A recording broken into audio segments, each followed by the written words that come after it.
শীতকাল মানেই বাঙালির পিঠে পার্বণ। তো শীতকালে এই গরম গরম গুড়ের মালপোয়া কার না পছন্দের, আশা করি সবারই খুব পছন্দের। তো চলো আজকে তোমাদের সাথে এই ভিডিওতে মালপোয়া রেসিপি তোমাদের সাথে শেয়ার করব।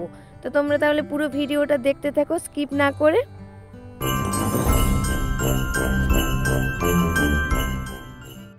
তো বন্ধুরা, তোমরা কেমন আছো? আশা করছি তোমরা সবাই ভালো আছো, সুস্থ আছো। আমিও ভালো আছি। চলে এলাম নতুন একটা ভিডিও নিয়ে। আমার চ্যানেলে তোমাদের সবাইকে ওয়েলকাম জানিয়ে ভিডিওটা শুরু করছি। তো আজকে আমি তোমাদের সাথে মালপোয়া যেহেতু শেয়ার করব, তো দেখো এখানে চালের গুঁড়ি নিয়েছি। মালপোয়া বানানোর জন্য রেসিপি তো অনেক রকমেরই হয়, সুজি দিয়েও হয়, কিন্তু আজকে আমি তোমাদের সাথে সুজি ছাড়াই শেয়ার করব। তো এখানে দেখো ময়দা নিয়েছি, আর আজকে কিন্তু একদমই সুজিটা বাদ, আজকে সুজি বাদ দিয়েই কিন্তু মালপোয়াটা হবে। তো চলো, এখানে চালের গুঁড়ি আর ময়দা, তার সাথে গুড় দিয়ে, অনেকে চিনি দিয়েও তৈরি করে, কিন্তু আমাদের বেশিরভাগ আমার মা গুড় দিয়েই তৈরি করে।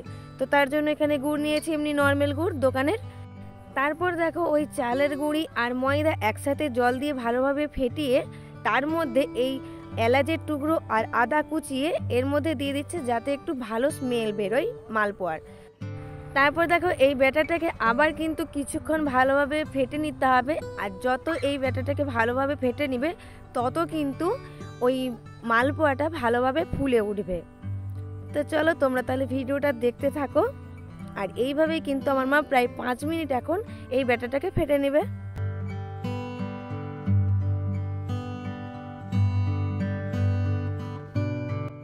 তো বন্ধুরা, ফেটে নেওয়ার পর শেষে কিন্তু নুন দিলেই এই মালপোয়ার জন্য ব্যাটার রেডি।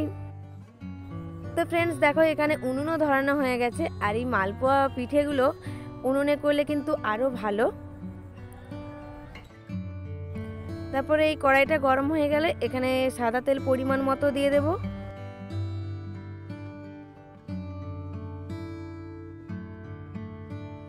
তো বন্ধুরা, তোমরা তাহলে দেখতে থাকো আমার মা কিভাবে এই মালপোয়া পিঠে প্রত্যেক বছর শীতকালে তৈরি করে। তো এই মালপোয়া পিঠেগুলো কিন্তু প্রত্যেকটাই ফুলে বেশ লুচির মতো।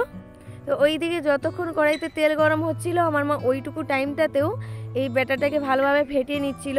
যত এই ব্যাটারটাকে ভালোভাবে ফেটানো হবে তত কিন্তু মালপোয়াগুলো লুচির মতো ফুলবে। তো চলো তোমরা তাহলে দেখতে থাকো।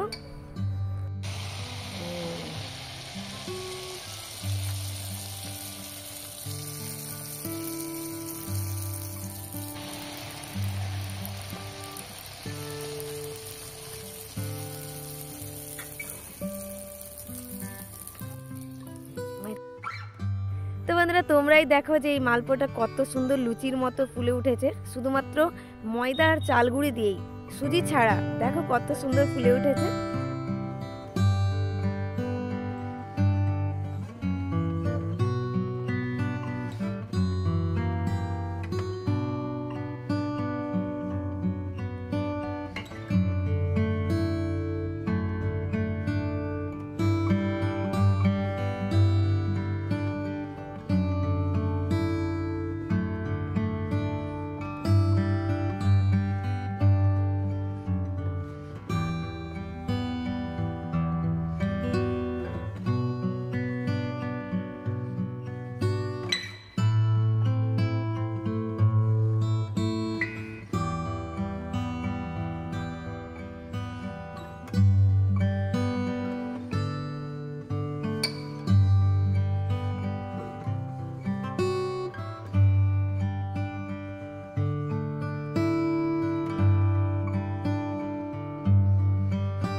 তোমরা তো দেখলে যে আমার মা কিভাবে এই মালপোয়া পিঠে তৈরি করে।